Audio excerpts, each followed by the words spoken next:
Assalamualaikum daripada Nupur Mai. Hari ini bersambung lagi episod buah mertajam ataupun buah teraja ni. Tak habis lagi cerita dia. So after day 4 of jeruk pickle, saya saring air dia untuk diproses buat air asam dan sebagainya.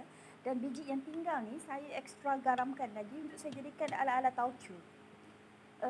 Sebab actually dalam rasa kelat tu dia macam quite flavorful juga. Ada rasa kelat, lemak, sekarang masin sebab kita garamkan. I think saya akan explore further untuk dijadikan sebagai kind of spices jugalah. Mungkin kita cuba bereksperimen dengan masak kind of tauco lah kan. Dan yang ni adalah biji mertajam. Saya jemur hari tu sehari, lepas tu saya air dry je selama 3 hari. Lepas tu saya roast, oven roast sebab malas nak tunggu kan. Saya oven roast je 150 degree Celsius selama 20 minit. Terus sekarang dia jadi dah roasted lah. Dah kata apa, masak betul.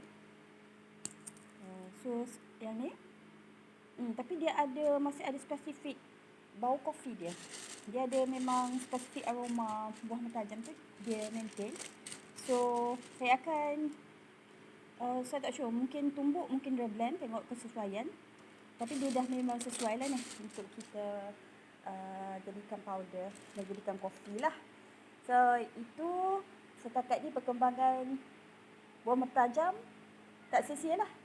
So I got the whole supply of coffee and also ala-ala tauco mertajam. Nanti saya akan cuba bereksperimen bila jadi tauco betul-betul.